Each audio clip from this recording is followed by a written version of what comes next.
So the only reason I'm posting this video is because you guys actually enjoyed the previous video. I have no idea where it cut off because I really don't give a shit. So I'm just going to go ahead and start talking because you're probably not understanding any of this anyway. So I just talked about induced increase in consumption and autonomous increase in consumption. They've both been two very interesting things, which I'm not going to explain again.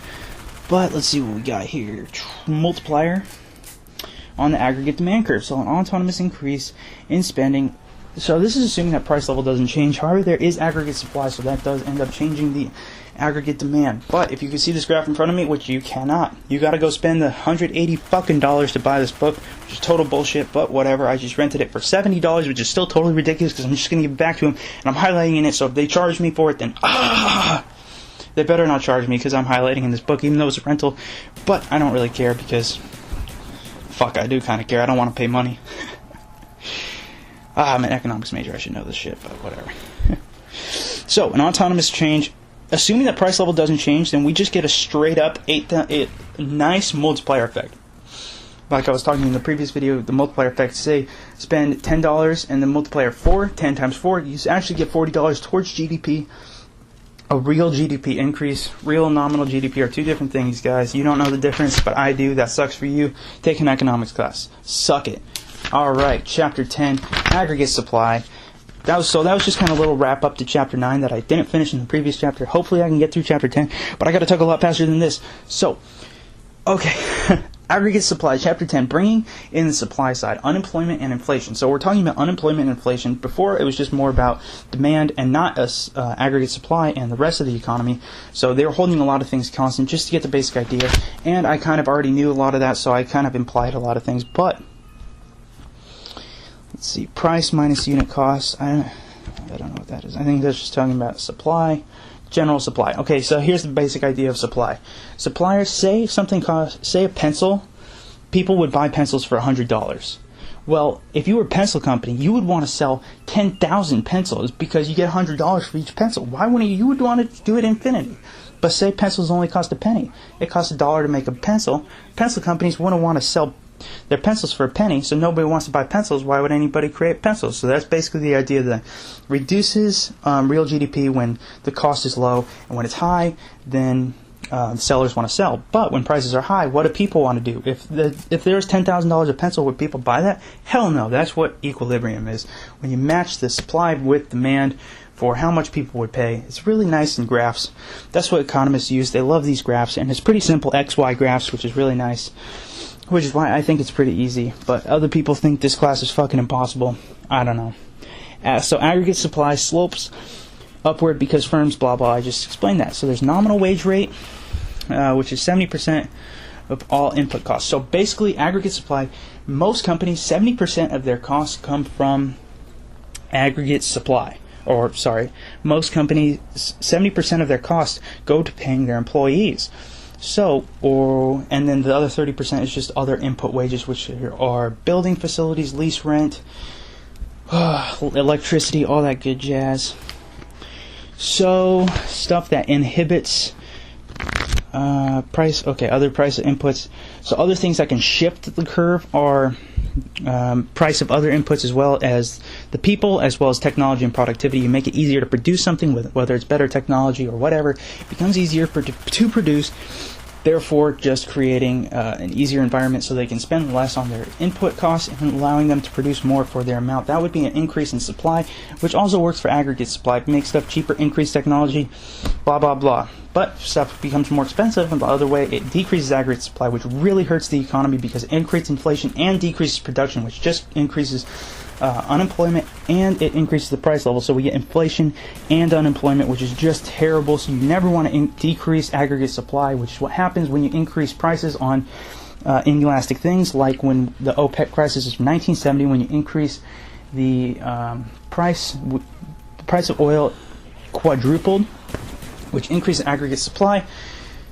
Decreased aggregate supply curve ended up really hurting our economy by causing inflation and by decreasing production because you can't produce as much when things cost more. Doing pretty good time here. Maybe somebody's watching this one. I don't know. Ho ho ho. So basically, when we got demanding equal supply, that's equilibrium. Obviously, I've known that for a long ass time. Okay, inflation. This is what I was kind of talking about in the first video. Inflation reduces the size of the multiplier. When you inflation reduces the size of the multiplier. When you increase inflation, just fuck it. I'm not going to explain it. That's just what happens. Inflation reduces the value of the multiplier below what is suggested by the oversimplified formula. Yeah, that formula sucks.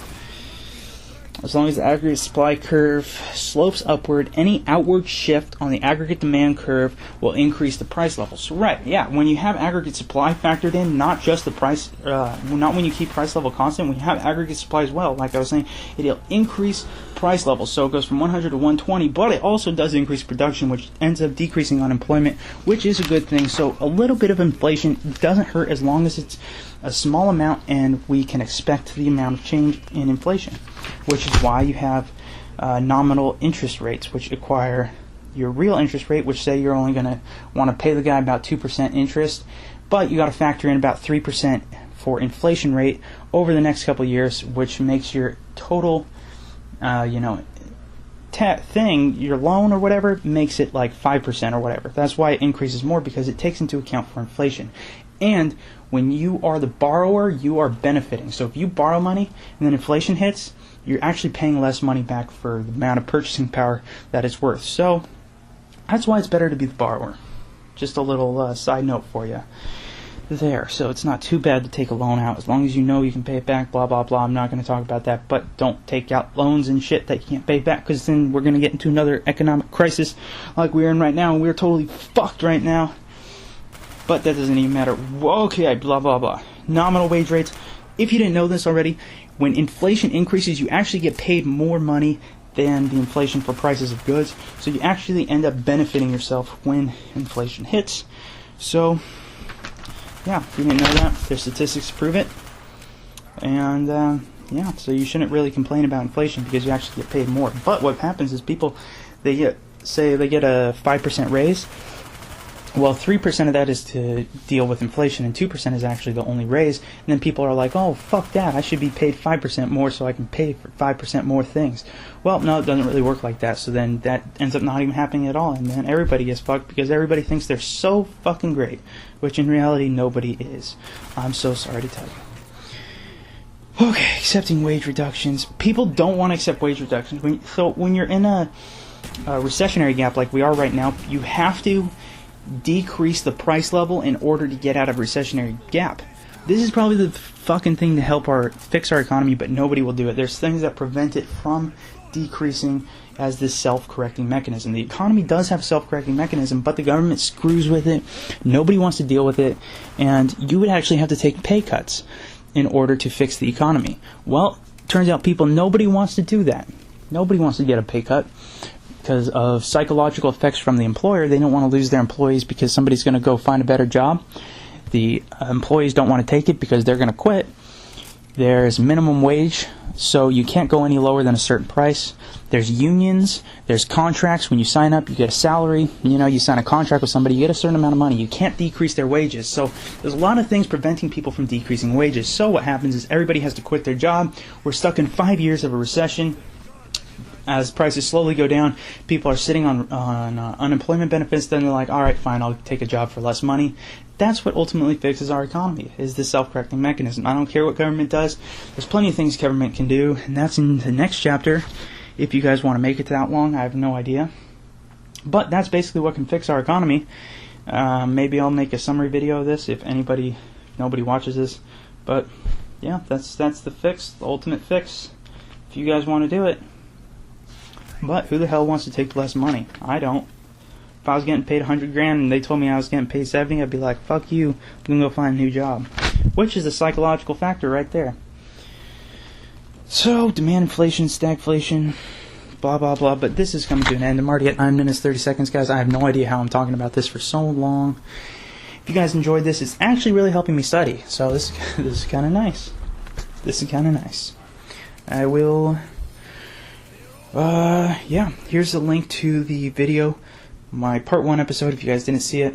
And if for some reason you watched it this long, congratulations. I should give you a fucking cookie.